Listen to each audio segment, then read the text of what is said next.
Ok, c'est Gradure, l'homme au bob chez Gay Squad. Pour ce... Thorough Magazine, sucker.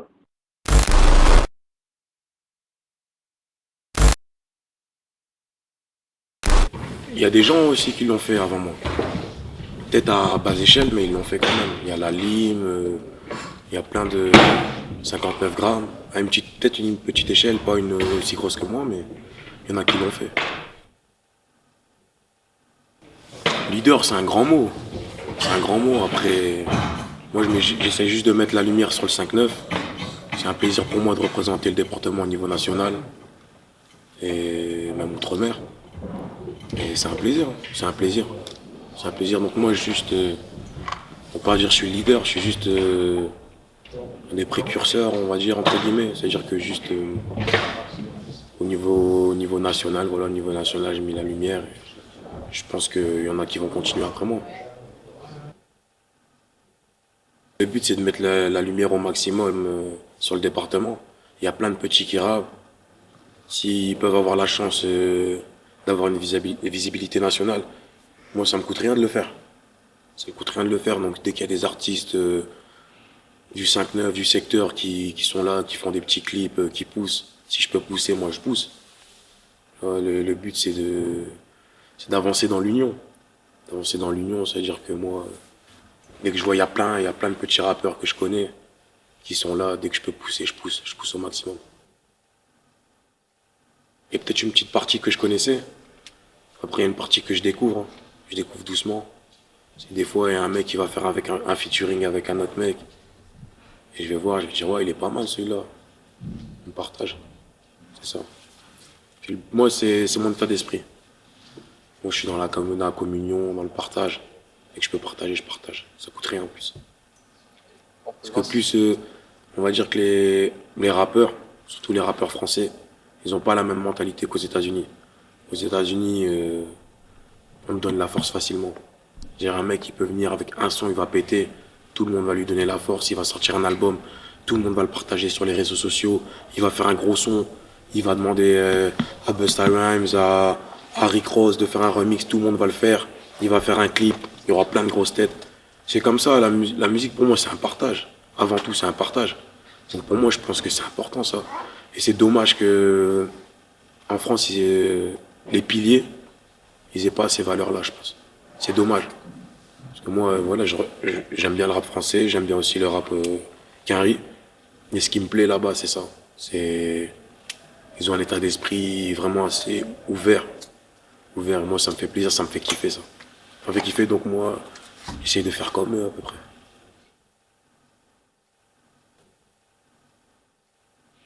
Franchement, ouais, ça s'est bien passé. Je les ai vus plein de fois en Europe. C'est-à-dire, quand ils sont venus, on a fait le son. Après, on s'est revus à Bruxelles. On s'est revus à Bruxelles, j'étais à un show avec eux. Au calme, on était là, ça fumait des joints. On leur ramenait de la beuh d'ici. C'était cool. C'est-à-dire qu'à chaque fois qu'ils venaient ici, ils m'appelaient. Ils m'appelaient même, ils étaient un peu fâchés parce que je suis pas venu au Bataclan. J'avais un showcase, mais voilà, c'est comme ça. On crée des liens. On crée des liens grâce à la musique, c'est cool. C'est pas juste une histoire de musique. Ouais, c'est triste. C'est triste, mais il a déjà été plusieurs fois. C'est triste pour le groupe. Parce que là, ils sont en train de sortir un projet et il est pas là. Et de toute façon, la sortie, c'est du sûr. Ouais, ce serait bien. Ce serait bien. Après, moi, juste, je garde le même état d'esprit que j'avais avant le rap. C'est-à-dire, si on a un bout de pain, on le partage. On partage. Tu vois ou pas? C'est comme ça qu'il faut. Dans tout, hein, c'est pas que dans la musique. Hein. Tu vois, c'est un tout. Après, ils ont peut-être pas cette mentalité-là, mais au fur et à mesure, ils sont obligés de l'adapter, de le faire. Quand tu vois qu'il y a un mec qui est là, qui partage, qui fait de la musique, qui s'en fout, il va faire des feats avec un tel. Il a aucun clash avec personne, il est en embrouille avec personne. Forcément, il y a des gens qui vont suivre. Si c'est pas les grands, c'est les petits. Les nouvelles générations là qui arrivent. Tu vois, il y a Gradure, il y a June, après il y a encore les plus petits, il y a des Niska, NXV Barbare, il y a Shege Squad, il y a 40 000 gangs. Tu vois ce que je veux dire ou pas? C'est-à-dire qu'il y a une nouvelle génération qui arrive et cette génération là, elle est pas dans le délire ouais on est là, on se clash. Tu vois ou pas? C'est juste des gens, ils sont là, ils kiffent la musique, ils font de la musique.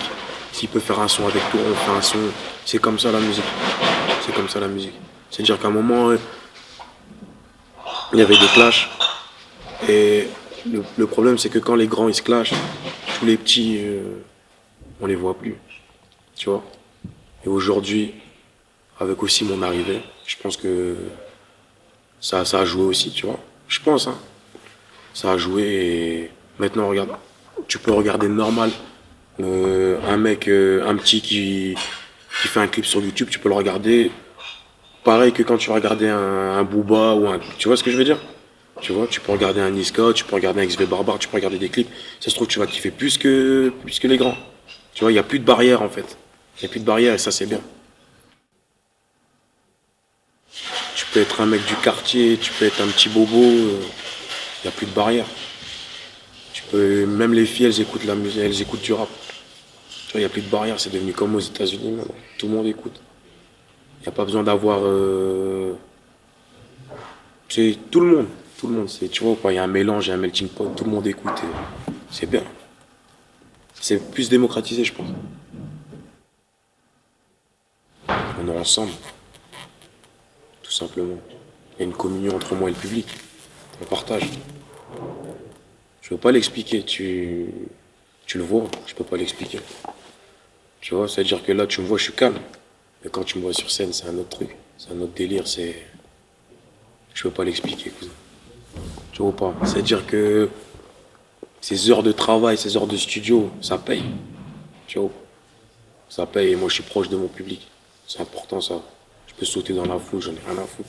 Tu vois. On est là. J'essaye de m'y faire. Là-bas, je suis venu dans la musique, c'est pour m'amuser. Je pensais pas que j'allais percer comme ça. Tu vois. C'est-à-dire, c'est bien, mais je le porte comme un fardeau un peu. Tu vois ou pas? C'est-à-dire que maintenant, je suis lancé, cousin, je peux pas m'arrêter. Mais j'ai envie de m'arrêter. Tu vois. Je vais faire mon bout de chemin. On verra bien là où la vie, elle va mener. Tu vois, avant, j'étais à l'armée. J'ai fait des petites conneries. J'ai fait des trucs. C'est un fil conducteur. Peut-être que demain, je sais pas, je serai journaliste comme toi, peut-être. Tu vois. Déjà, être en vie. Être en vie, ce serait cool, non?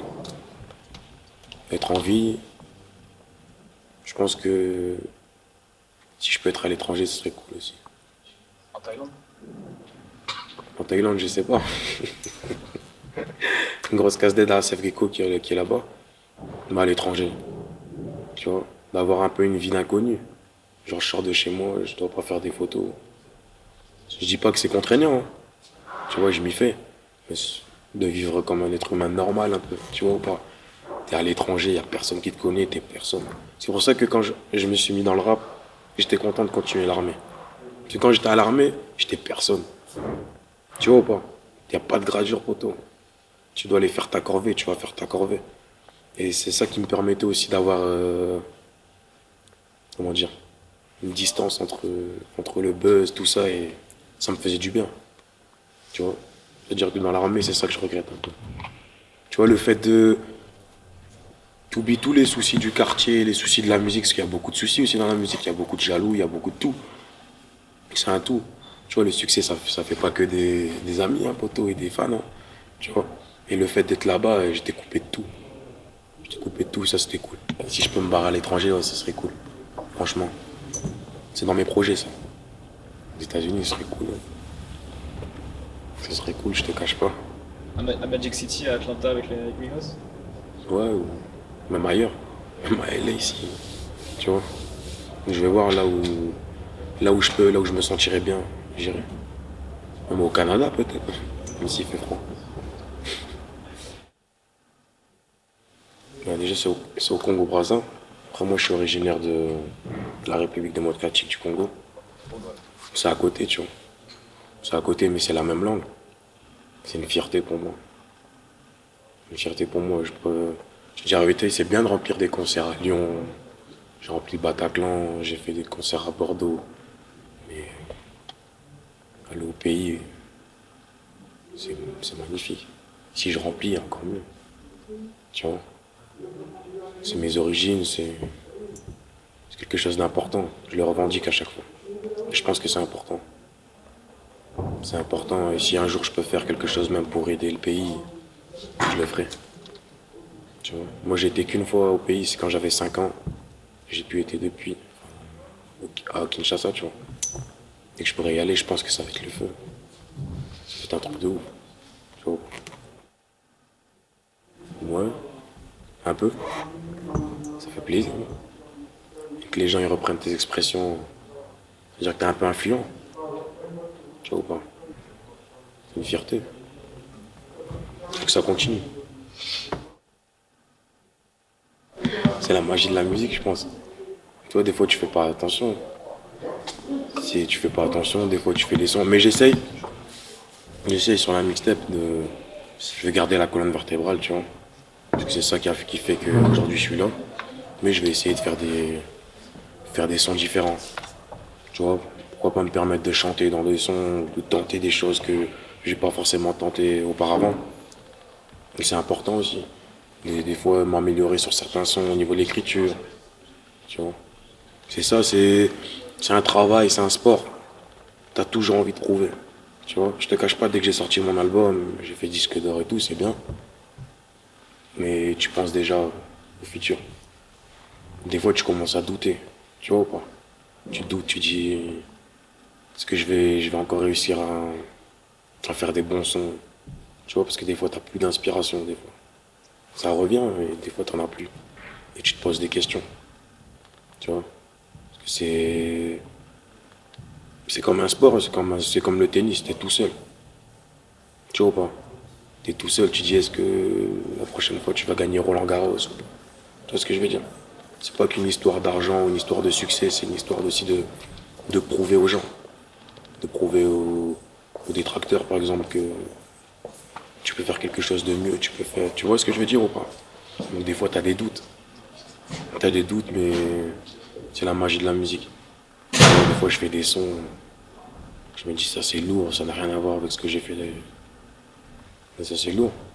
Après je pense que ça va continuer tant que ça me plaira. Donc pour moi ça restera un amusement.